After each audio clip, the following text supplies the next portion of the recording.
Hello traders, today we're going to be taking a quick look at how a stock trader might use Keltner channels to plan and place a short-term stock trade. Let's go right to the thinkorswim platform and learn about Keltner channels. So here we are on a one-year chart of NVIDIA, and I just wanted to introduce this technical indicator known as Keltner channels that some traders use for the planning and placing of short-term stock trades.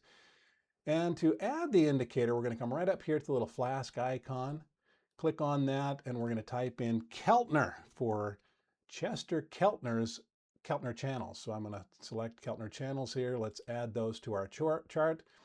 And as we do, take a quick note of these key numbers here, 1.5, 20, close, and simple. This Keltner channel tool is used or is constructed using 20-period simple moving averages generated from closing values, and it also recruits a 1.5 ATR system. Let me explain what I'm talking about. Let me click apply, click OK, and what we're left with here are three lines that are just running right along with each other. The first one is the center line. That's our green line, and that really is just a 20-period simple moving average on a daily chart.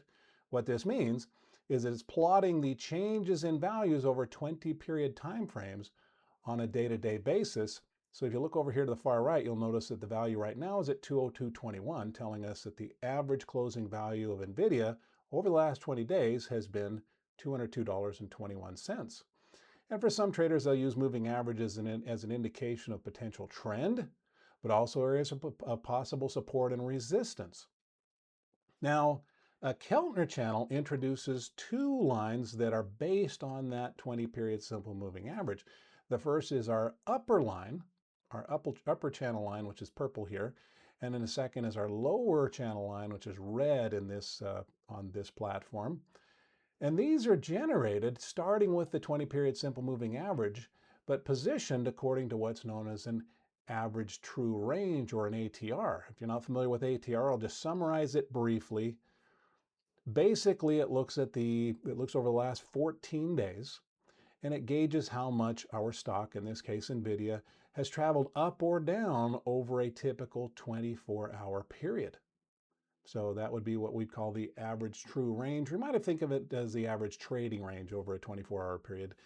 And then the Keltner channel just takes whatever that value is, multiplies it by 1.5, and then adds that to or subtracts that from the 20-period simple moving average. So we wind up with this line that is now 1.5 times the average true range or trading range of the stock over a typical 24-hour period over the last 14 days. That line is positioned above and below that simple moving average. And for some, they use this to identify short-term, what they might call extreme moves. Now, obviously, looking over 14 days, it's kind of a limited data set. But what the trader is looking for here is if a stock is moving conceptually in short-term waves or cycles, when might we be hitting a short-term high or a short-term low as we're hitting, let's say, extreme departures from normal as identified as this 20-period simple moving average. And then conceptually, that may identify entry and exit signals. So for example, let's look back here in this period from December to April, and there are a number of circumstances where price has moved away from the 20-period simple moving average and gotten down to the 1.5 ATR extension, or the lower Keltner line, and that has acted as a pretty good support or price floor. And for this reason, a trader might be looking for exactly this event, where we come down and touch that lower Keltner channel and then start to rise up from it. That may be a signal that we're at a short-term cyclical low and possibly moving toward a cyclical high. And you can see there are a few examples here. Right here's another example where we came down to that lower Keltner channel line. Here we got a little bit below it before we started to rise, a couple more touches here, and so on. So that is a typical Keltner channel entry signal. And a typical exit is if we rise back up to the upper Keltner channel line. That might be taken as a signal to take profits. Now, not every channel signal is going to result in profits, obviously. So the trader might also have a plan that if the stock continues to go, let's say, down below that lower channel line, they might just pull the plug on the trade, giving it $1 or maybe a 1% of wiggle room there, something along those lines. But that's just a quick introduction to what Keltner channels are and how they might be used to plan and place trades. Hope this has been a little interesting discussion for you. If you'd like to see Keltner channels being explored in greater detail, though, I recently made a 45-minute video where we go into much more detail. We go into other trade signals. We go through different examples. So to find that information, make sure that you have subscribed to our Trader Talks channel on YouTube. So you just go to Trader Talks, Schwab Coaching Webcasts on YouTube, click on the subscribe button, and there you can find our archive for previous webcasts under a category known as playlists. Now, I also invite you to find and follow me on social media. For example, you can find and follow me on X. My handle on X is @CameronMayCS.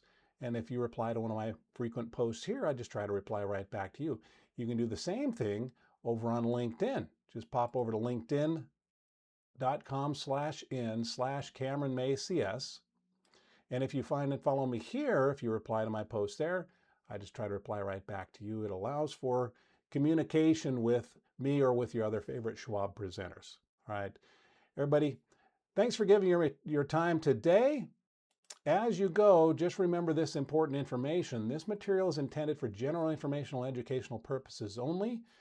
Schwab does not recommend the use of technical analysis as a sole means of investment research, and investing involves risks, including the loss of principal. All right. Thanks for giving me your time and attention. I will see you in a future mini video like this one or on one of my longer webcasts. But whenever I see you again, until that moment arrives, I want to wish you the very best of luck. Happy trading. Bye-bye.